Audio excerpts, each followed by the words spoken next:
All right, so we got 3 points. We want to come up with the equation of the plane that contains these 3 points. What we're going to do is name the points P, Q, and R like we did when we found out if they were collinear or not.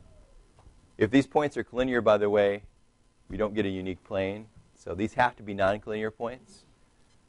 Be useful to maybe think about that and test that out here. Now, if we want to find an equation of a plane that contains the points, we certainly have a point, right? Which we need at least 1 point. What's the other thing we just talked about that we need? We need a normal vector. That means we need a vector that is perpendicular to the plane everywhere, right? How can we get a normal vector from these 3 points? Great. Create 2 vectors, usually using the same first point. This would be especially important if we had 4 points. Right? You need one of the points to be in common. So you'd find 2 vectors in the plane. And once you have 2 vectors in the plane, you can take the cross product. You'll get a vector normal to the plane because it'll be orthogonal to both of those vectors. Doesn't matter which way you go, actually, which direction you go. As long as it's orthogonal to both of these vectors, it'll be normal to the plane, going either above it or below it. Again, that doesn't matter. So here PQ is equal to, no, 3 minus 2 is 1, 4 minus 3 is 1, 2 minus negative 2 is 4. Okay, PR, 1 minus 2, negative 1, negative 1 minus 3, negative 4, and 0 minus negative 2, or 2. Okay, so far? Okay, now we're ready to find our normal vector. Be good to actually say n, right? That's what we're looking to find, is a normal vector n. And it's going to be equal to PQ crossed with PR. It doesn't, again, matter which order we choose. We're just going to arbitrarily choose one of the directions, one of the orders to do it in. Okay, I'm going to use the I, J, and K, even though I do not have those written that way up there. It's okay. So we've got the components of PQ first, 1, 1, 4. PR second, negative 1, negative 4, 2. Okay, so now we're ready to go at it. So we cross out the first column. We look at this little 2 by 2 in the lower right corner. So we got 1 times 2, or 2, minus negative 4 times 4 is a negative 16 times I. Minus, if you remember, if you've been working on these, okay, it's plus, minus, plus. In the middle, we cross out the middle column. We have the 1 times 2, or 2, minus a negative 1 times 4, negative 4j. Plus, now the last column's crossed off. We have the little 2 by 2 in the lower left here. We've got 1 times negative 4, or negative 4, minus a negative 1 times 1, minus a negative 1, k. All right, let's simplify this out. We get 2 minus a negative 16, 2 plus 16, or 18i. Here we have a 6, so it's minus 6, j, and then we have negative 4 plus 1, so that means negative 3, k. Now, we can use this normal vector just fine. It'll work. But we might actually want to simplify this. Remember, this is not unique. So I'm going to just call this N1. It's a normal vector. But we can take any multiple of this vector and make it work also. In this case, notice that 3 is a factor of all 3 components. So we could choose to factor out a 3 and make a new normal vector. We'll call it N, where we have 18 divided by 3, or 6i, minus 6 divided by 3, or 2j, minus 3 divided by 3, which is just 1. Okay, this will be a little bit easier to work with. Again, you don't have to do this. Very rarely does it occur, but just wanted to show you this could be done, as it is nice to do in this particular case. So we've got a normal vector. That would have worked too.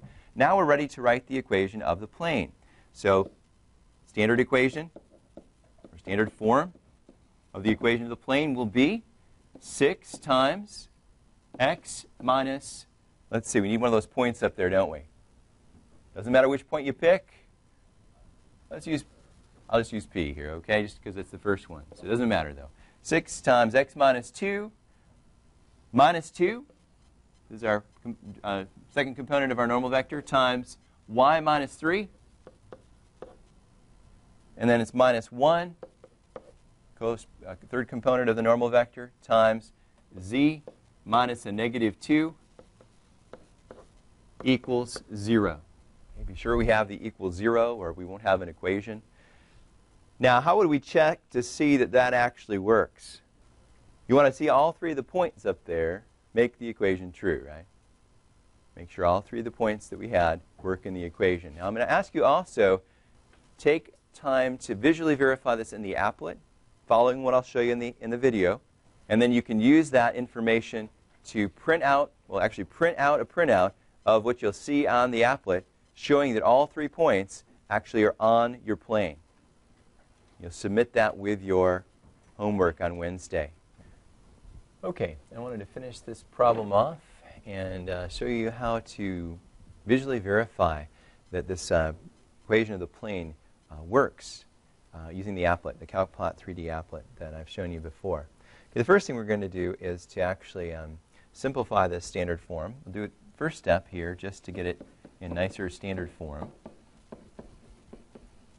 So minus, say, z plus 2 over there equals 0. So it's a little bit nicer looking standard form, cleaning up the one term there on the right.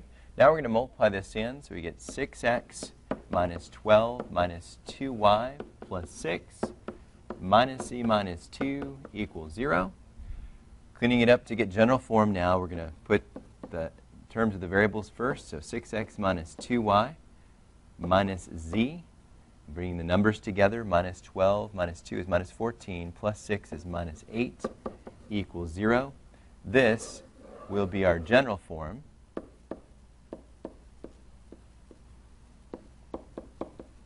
Of the equation of the plane. And notice that the coefficients of x, y, and z here are 6, negative 2, negative 1. Where do those coefficients come from? Do they look like the normal vector components? Indeed they do. Now I want to be a little careful with this.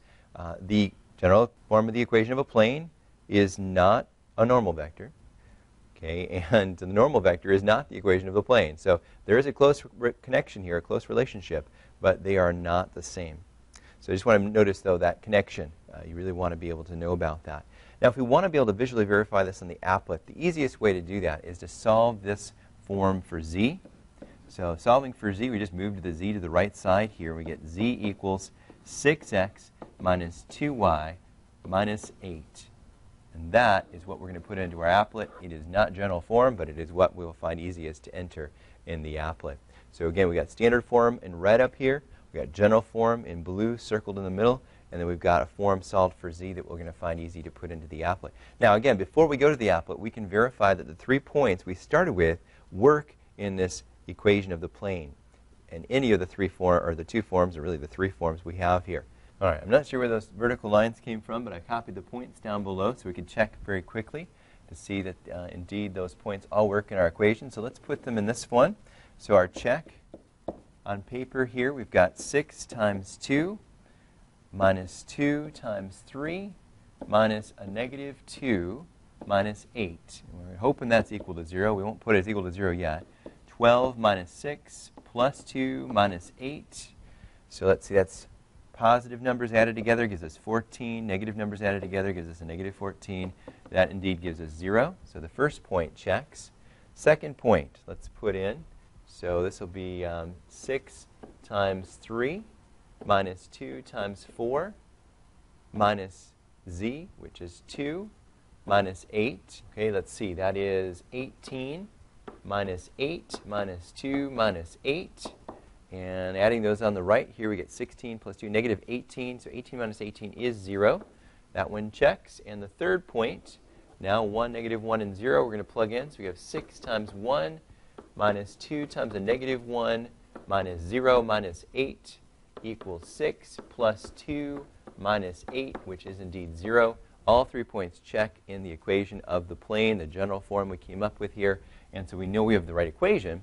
Now what we want to do is to visually verify that this is the right equation in our applet. So let's go ahead and look at the applet and remember what these equations are. Z equals 6x minus 2y minus 8. So we're going to put that in here. So 6x, I'm going to have to do this on the computer. Let's see, 6x minus 2y minus 8. And we have a plane when we press enter. Okay, now what we want to do is see that the 3 points are on this plane. So we're going to go to graph and add a point. And the coordinates of these points are, let's see, 2, comma 3, comma negative 2 is our first point. okay. Point size 4 is fine. Black is fine. And it's out here a little bit. Let's zoom out and see if this indeed looks like it's on the plane. All right. If we look carefully, does it appear that it's on the plane on both sides? And sure enough, it is. Okay, if you look at it edge on, I guess you can see that for sure. Okay, now let's put in the second point. So graph, add a point. And this point is 3, 4, 2. That should be fine too. And again, it's on that plane, sure enough. 2 at a time here. Okay, and one more. We've got to check 2 out of 3 are on there. Now we've got to see if the third point is on there. 1, -1, 0. Enter, okay, and black, fine. All right, does it appear that all 3 points are on the plane? Yeah, sure enough it does. Okay, this is what you'd print out to show me that you visually verified this problem when you're doing it on your homework. That's due Wednesday. So again, I've shown you how to do it. Now it's your turn to do that and see if you can figure out what is going on here. Let me know if you have any questions. Otherwise, do the homework through the problems where you're finding the equations of planes. There are some beyond that where we're going to look at intersections of planes. We're going to do those and some of the other intersection problems in our lesson on Wednesday. All right, let me know if you have any questions.